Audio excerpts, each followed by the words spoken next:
Hey there everybody, welcome back to my channel. I'm Caitlin, your geeky girlfriend, and in today's video I'm going to be doing my 13th book review of 2023. Only 2 books left to meet my goal and accomplish my challenge of 15 books, and book number 14 is already in the works. It's already being read, so I'm really feeling confident that we're going to get there.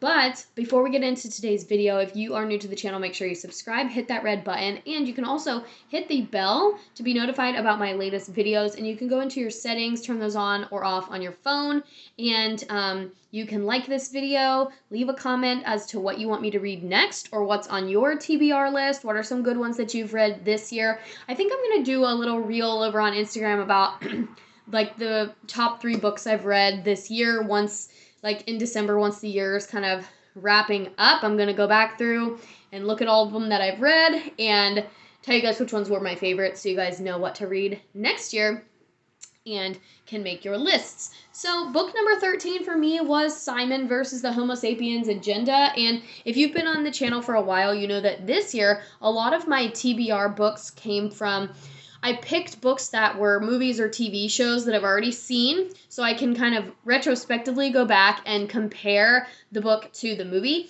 and this was one of them. I saw this movie ages ago. Like when it came out, I saw it in theaters. I don't own the movie, so I haven't watched it in a really long time, but I enjoyed the movie when I saw it. So this book I picked up, I'm pretty sure at Half Price Books, and I was like, oh, that'll fit my TBR of this year, like all these movie and TV books. So now, if you've been following recently, I have thrown in some non-TV and movie books like Evelyn Hugo and The Lost Apothecary. Those are not yet TV shows or movies, but those are my book club books. But for my personal reading list, I tried to do things that either had a movie or a TV show based on them, so I could read the book first for those that I haven't seen or retrospectively compare.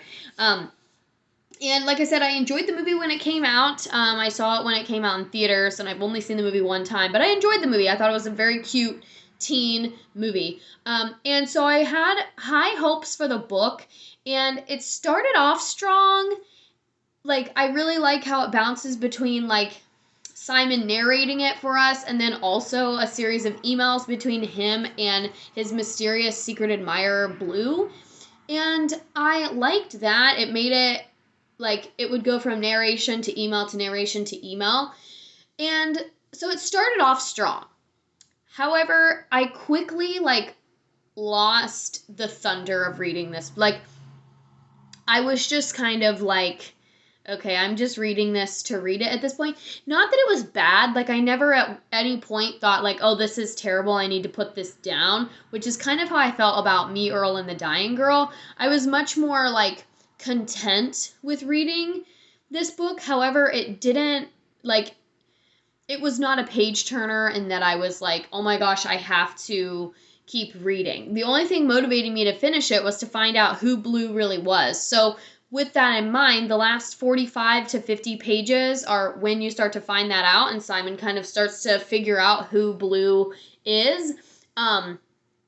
But other than that, there wasn't a character that I was super fond of. Many of the characters have, like, pretty, which I mean, they're high schoolers, so, you know.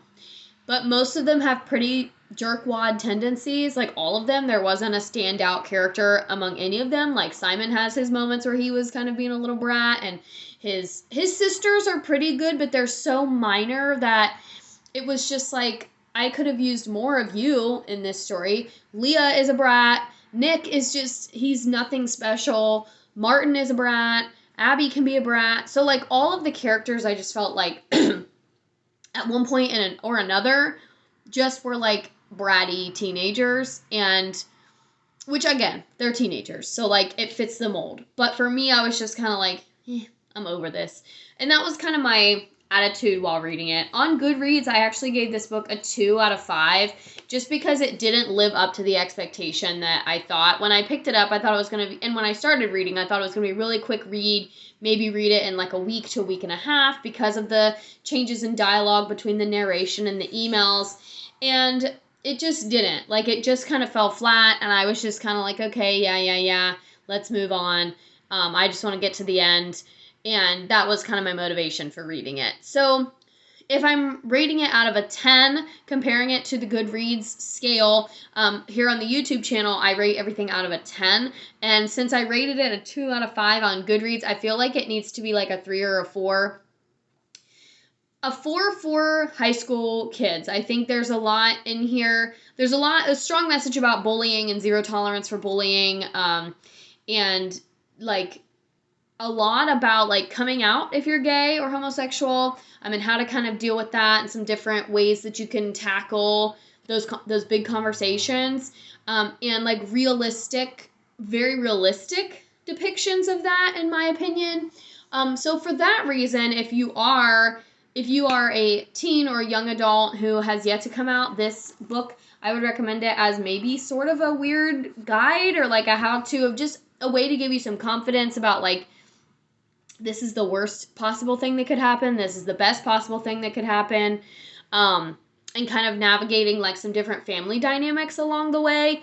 But overall, like as an adult reading this who has seen the movie, it was just overall a little bit of a disappointment. So I would give it like between a 3 and a 4, maybe like a 3.5 out of 10. You can check more information about it on my Goodreads. That's Caitlin McClure, your geeky girlfriend, on Goodreads as well. And like I said, I gave it a 2 out of 5 on Goodreads because it read slower than I was expecting. The ending I did have suspense approaching the ending. I really truly did not know who Blue was gonna be. So that was the only kind of redeeming factor that it had. I had some theories along the way, and so it was nice to like still have a little bit of like a spellbound realization at the end once it was finally revealed who Blue was. And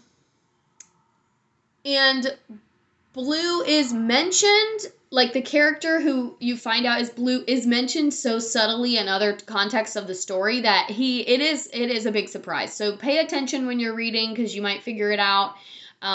But yeah, overall, it was just kind of like, it was a very solid meh. I wouldn't even say okay. It was just like better than Me, Earl, and the Dying Girl. So comparing those two young adult novels together was much better than that one. But compared to some of the other young adult books that I've read this year, particularly Never Cried Wolf, that one still is at the very, very top of my list, and I have a full review of that one. It's a new release, so go check that one out. But that one is the best young adult book I've read this year. Probably second young adult book would probably be The Giver. So those two are at the top of my list for me. So this one just is kind of falling flat. So unfortunately, that's my review. But again, it's an honest review, and I'm an adult who reads young adult fiction. It's my guilty pleasure, and I am branching out into more adult fiction, as you've been seeing in my recent videos, but I still love a good young adult teen romance novel. So, yeah, that's my review of this one. Let me know your thoughts in the comments, and let me know what you would like me to read and review next or next year in my book challenge for 2024. And I'm looking at 24 books. I think it's ambitious, but based on how much I've been reading and how much I've gotten back into reading, I'm really going to try and do 24 books next year. So 24 in 2024 is the goal, and I think I can do it. So hope you guys stay along that journey with me, and until next time, bye-bye.